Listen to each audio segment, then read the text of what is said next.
Shalom, saudaraku yang kasih Tuhan. Saat ini saya ingin membacakan dari Markus pasal 9 ayat 22, 23, dan 24. Dan seringkali roh itu menyeretnya ke dalam api ataupun ke dalam air untuk membinasakannya.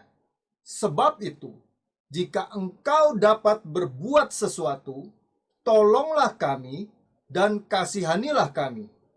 Jawab Yesus, katamu, jika engkau dapat, tidak ada yang mustahil bagi orang yang percaya. Segera ayah anak itu berteriak, aku percaya, tolonglah aku yang tidak percaya ini. Shalom, puji Tuhan. Satu kisah yang menarik bagi saya di sini adalah kisah tentang bagaimana Yesus mengusir roh dari seorang anak yang bisu. Singkat cerita, ayah anak ini sudah membawa anaknya kepada murid-murid, tapi murid-murid tidak dapat menyembuhkannya. Tapi pintar juga ayah ini. Kenapa? Karena kalau muridnya nggak bisa, dia cari gurunya kan?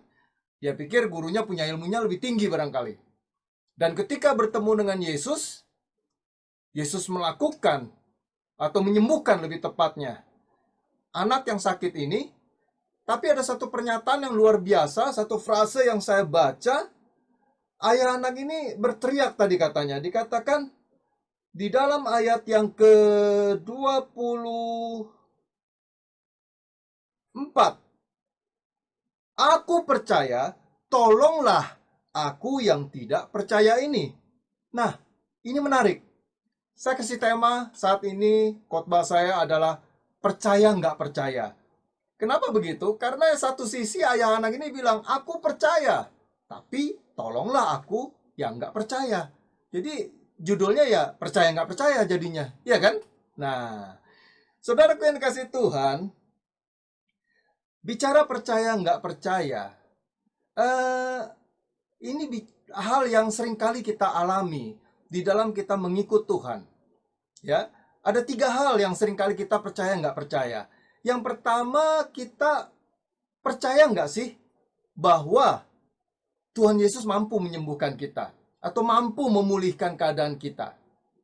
Itu yang pertama ya, kalau kita bicara percaya nggak percaya. Yang kedua, percaya nggak percaya itu seringkali terjadi bukan masalah Tuhan Yesus mampu, tapi bicara tentang Tuhan Yesus mau nggak sih?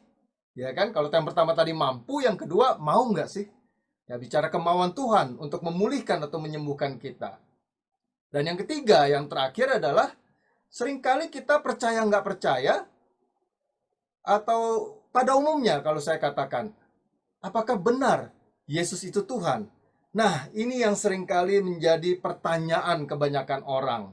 Ya, apakah Yesus mau memulihkan keadaan saya, menyembuhkan saya? Apakah Yesus mampu menyembuhkan, memulihkan saya? Dan yang terakhir, pertanyaan kebanyakan orang, apakah benar Yesus itu Tuhan? Coba kita lihat satu persatu. Yang pertama tadi di Markus 9 ayat 22 sampai dengan 23.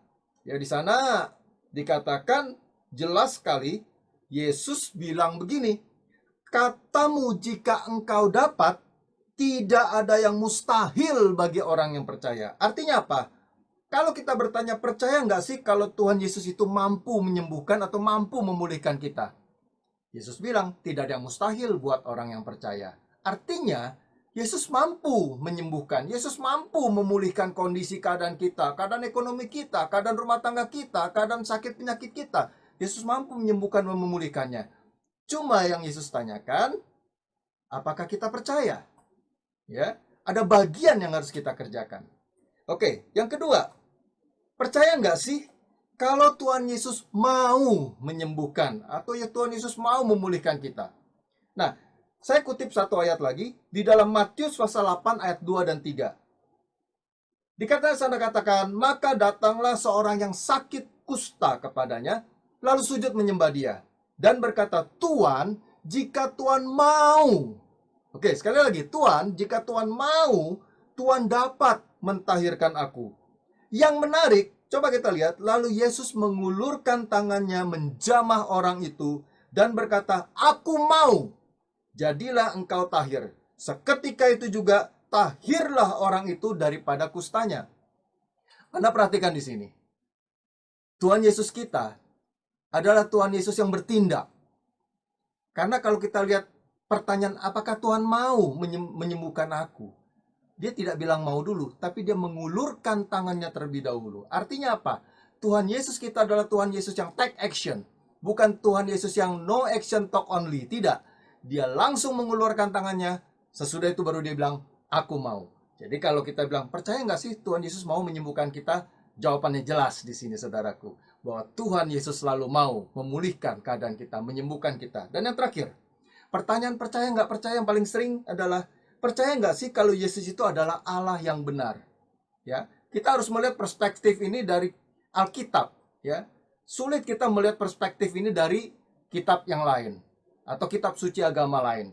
Saya tidak mau demikian karena nanti terjadi argumentasi.